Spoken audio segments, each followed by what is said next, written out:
네, 스노트강 문제풀이 하겠습니다. 예, 이번 시간에는 도시 재개발하고 지역 개발 관련된 문항들 풀어보겠습니다. 교재는 85에서 87페이지까지 풀어보겠습니다.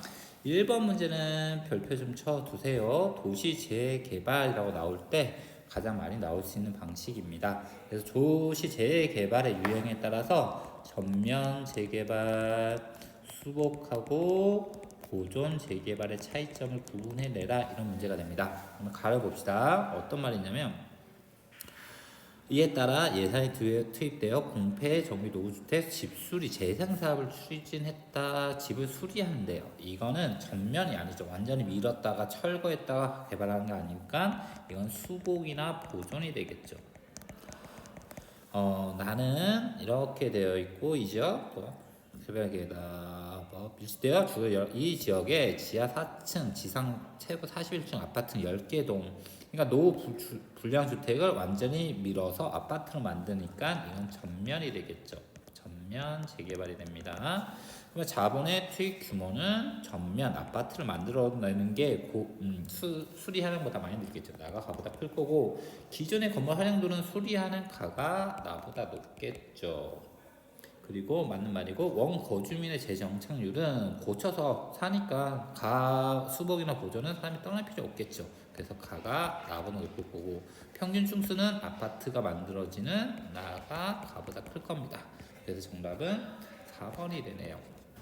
문제가 그렇게 어렵지 않은데 잘 나오는 유형의 문제니까 좀 잘 봐두시고, 수복, 보존, 전면의 개발의 차이점을 좀 기억해뒀으면 좋겠습니다. 2번 문항 봅시다. 지역개발, 국토종합개발계획이에요. 1970년대에는 가진 게 없다고 그랬죠. 그래서 투자에서 효과가 큰 성장 거점을 합니다. 그리고 80년대는 강역개발인데, 강역개발은 선생님이 뭐라고 그랬어요? 성장 플러스 균형이라고 했죠. 그리고 90년대 이후부터 이제 균형 개발로 이렇게 들어갑니다. 이 정도만 알고 있어도 풀 수 있습니다. 보자. 기업은 효율성보다 경제적 형평성을 중시하는 개발 방식이다. 효율성보다 형평성을 중시하는 것은 균형 개발이었죠. 니은은 수도권과 남동 연안 지역에 우선적으로 투자하는 지역 개발 정책이다. 수도권과 남동 연안 지역에 투자한대요. 그러면 이 지역이 개발했을 때 효과가 크다는 거니까 이건 성장 거점이 되겠죠. 성장 거점이니까 니은이 아니라 1900 기역에 해당하는 내용이 되겠죠.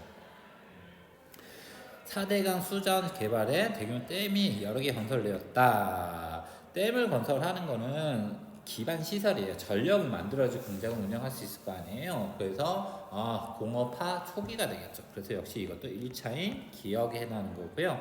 혁신도시와 기업도시 이거 했죠. 혁신도시하고 기업도시는 지역 격차를 완화시켜주는 정책이 됩니다. 그래서 언제 이루어지냐면 4차 국토종합개발계획 때 이루어진다고 그랬죠. 그래서 정답은 4번이 됩니다.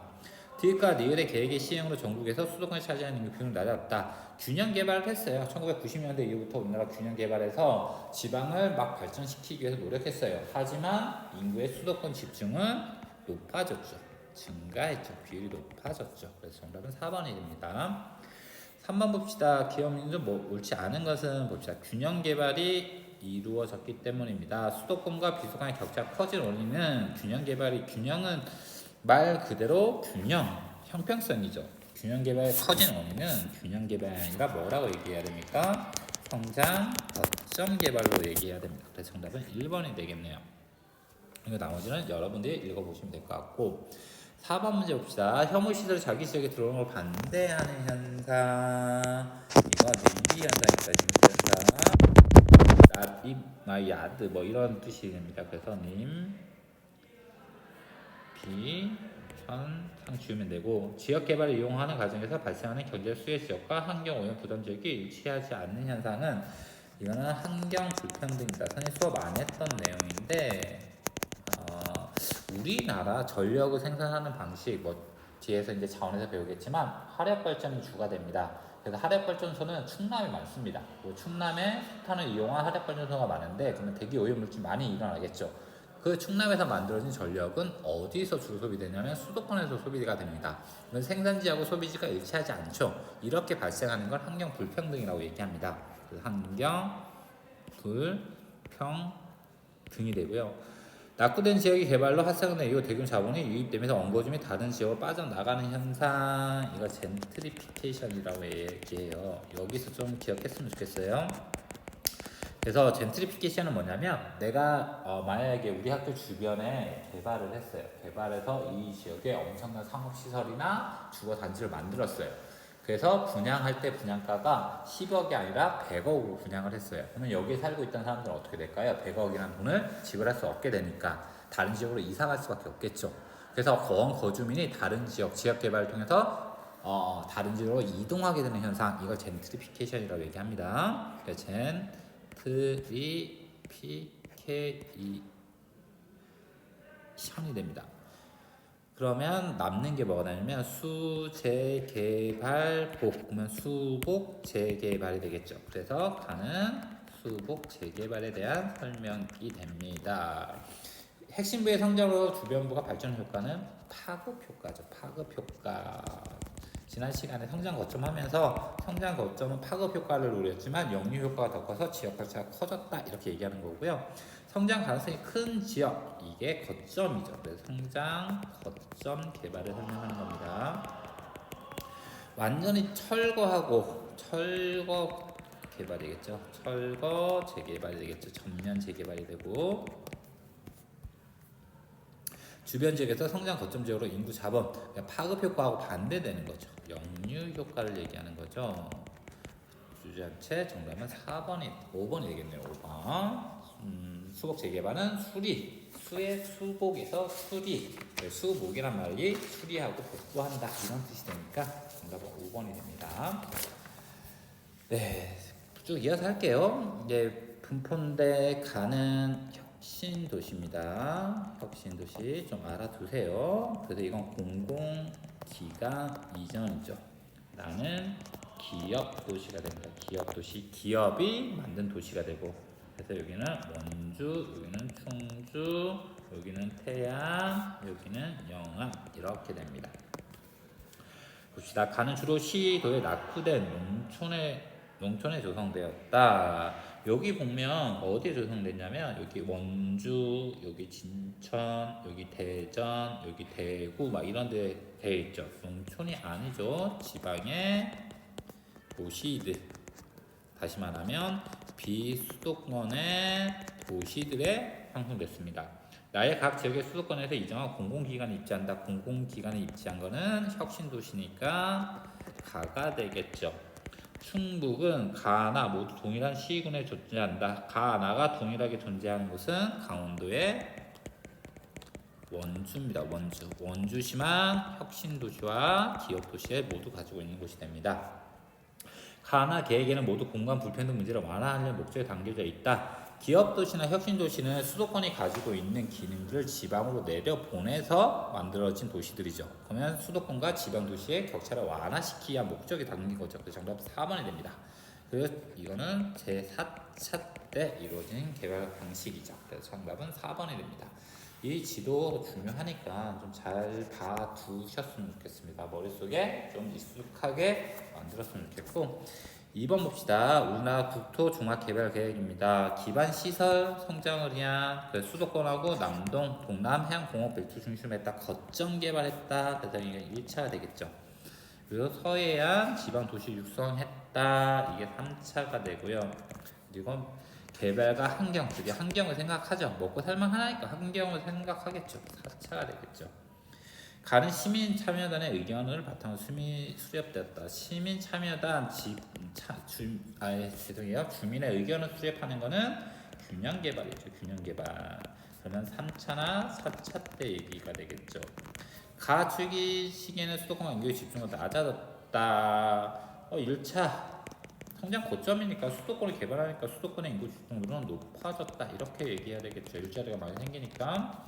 나는 파급 효과를 기대할 수 있는 지역을 개발 방식을 채택했다. 파급 효과를 기대할 수 있는 지역 개발 방식이 성장 거점이죠.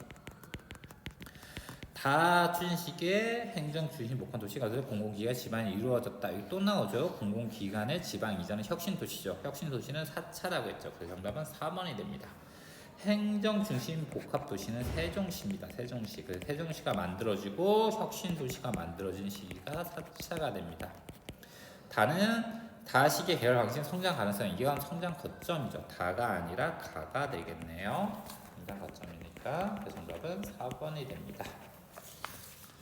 3번 문제 넘어갑시다. 지역 개발 사례 옳은 것은 석회석, 호수, 절기지 경로 개발하였다 이렇게 돼 있죠. 그래서 가는 석회석 강산을 뭘로 만든 거예요?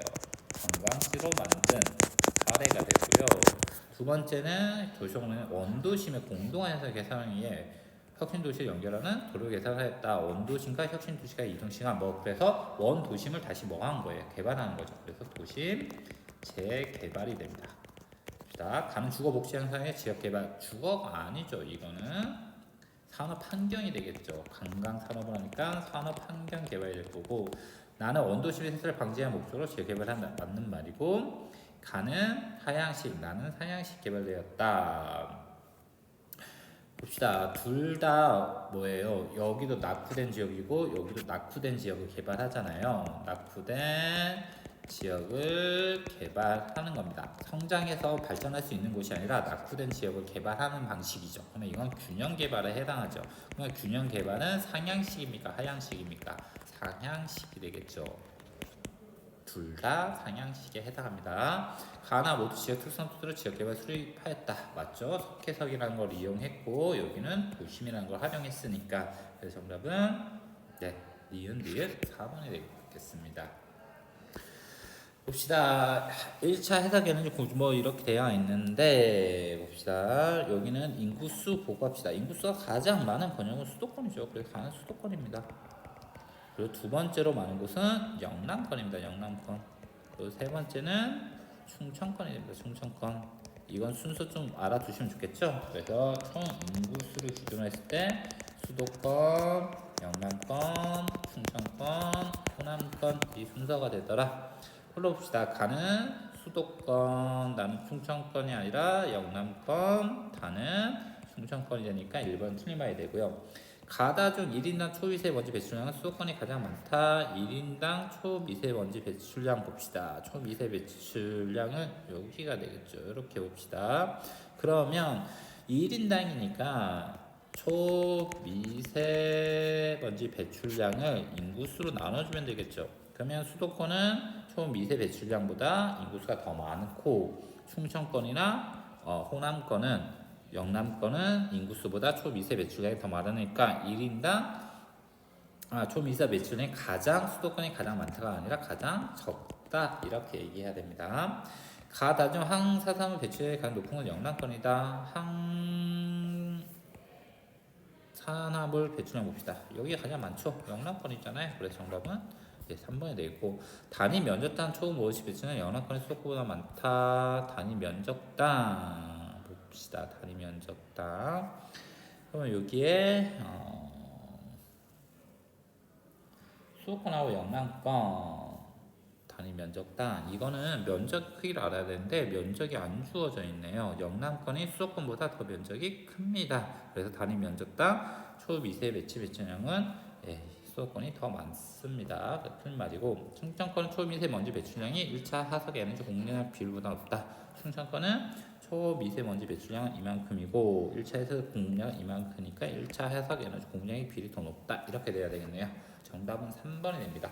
4번 문제는 자료 해석 문제예요. 자료 해석 문제. 어떤 걸 알아서 문제를 푸는 게 아니라 이 그래프를 읽어내는 문제니까 그래프가 복잡해 보이고 문항이 어려워 보이지만 충분히 할 수 있습니다. 여기까지 해서 이제 도시 파트, 지역 계열 파트 수업 다 마무리했고요. 다음 시간에 이제 자원 파트, 여러분이 가장 어려워할 수 있는 자원 파트 수업하도록 하겠습니다. 고생하셨습니다.